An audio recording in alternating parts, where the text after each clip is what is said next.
case of central seroscleral retinopathy. Sorry. So a 47-year-old man, visual acuity 20/20 and 20/50, anterior segment in both eyes was small. So here's a color picture. Actually, this is a new instrument. It's actually quite interesting. It's a confocal white light, and you can get very 60 degrees through a 2 mm lenses. It's very nice. And you actually see the OCT, neurosensory retinal detachment. So I would say central seroscleral retinopathy. If we look at the fluorescein, early and late, leaking point, so as I expected, and so we did laser in this case, and this was 2 months later. But actually, I'm not showing you the case for that. Of course, since I'm a multimodality imaging fan, I actually did also other type of imaging. Here infrared, and you see in the infrared fluid over here, some API changes. And if you look at the autofluorescence here, you actually see an increased autofluorescence, typical of long-standing fluid. By the way, you know why you have an increased autofluorescence here? It's due to the increase of lipofuscin in the cells. It's due to the fluid that it became autofluorescence, or is due to the fact that we have a kind of window defects and we see more of the fluorescence from the RP. If you do a OCT here, you will see no photoreceptors. But, so the tissue is less and it's more transparent. Now you can say, well, of course, but there is more lipofuscin in the cells because less photoreceptor, and the photoreceptor needs more, and it's more full of lipofuscin. But there is a way to demonstrate that it's not true. If you bleach this patient, and so you're exposed to the light for more than 10 seconds, this difference disappears. So it means that it's just a matter of lack of tissue. So all this increased autofluorescence is just because the photoreceptor, parts disappear. So you have less tissue and more light is coming from the RP. So, but this is not why I'm showing you the case. This is why I'm showing you the case.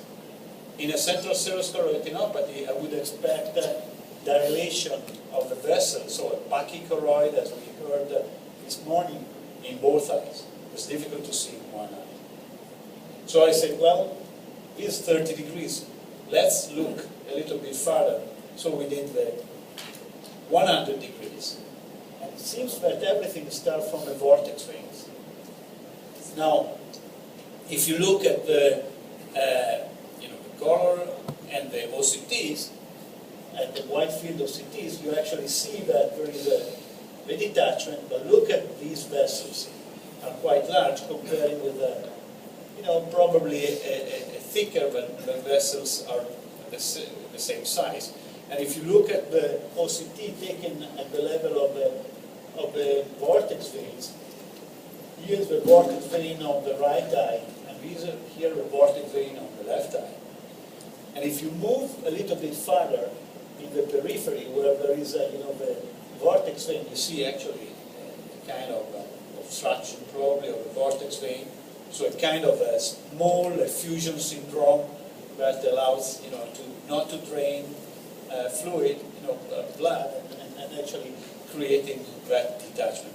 I didn't expect to have, after seeing such a thing, to have an effect of my laser. But strange enough, it was working, and it's already more than 1 year, and the patient did quite well. So remember, what I learned from this case that always see the periphery, because in fact we know that there is no treatment for central cells.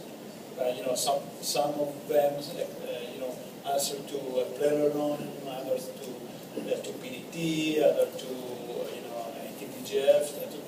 but in reality, probably, we are putting together so many different cases, and this is why, so one of the possibility is an anatomical changes.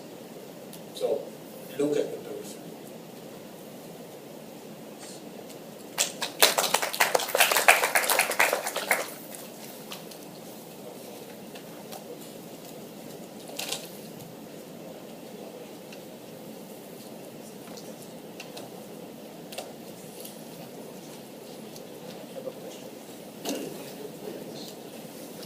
Giovanni, Yes.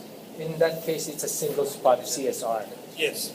Have you seen that type of choroidal, I would not say abnormality, presentation in a multifocal CSR? Actually not. So Like that is the you. only, I will have to confess that this is the only case that I see such a difference. But probably because we didn't look carefully before, and that was the first that we observed. But It's in a multiple recurrence or multifocal exactly. type. For the same reason that you have one focal point, you can actually have multiple points. Not directly related to CSC, but polypoidal, right, which sometimes, in fact, most of the time it's unilateral, and the pachychoroid can be unilateral Or one quadrant. or one quadrant. Maybe we are not looking beyond the macula enough. Exactly. Because if we are increasing the choroidal pressure or permeability or congestion, let's say, that could, over a long period of time, induce changes that are then conducive for the formation of type 1 neovascularization, followed by polypoidal change. And it could well have been aborted at some stage. If, let's say, we found a very definite sign of a vortex being kicked. So this is, I think, it's an important lesson. When it's atypical and you're not seeing it symmetrically in both eyes, then always think about other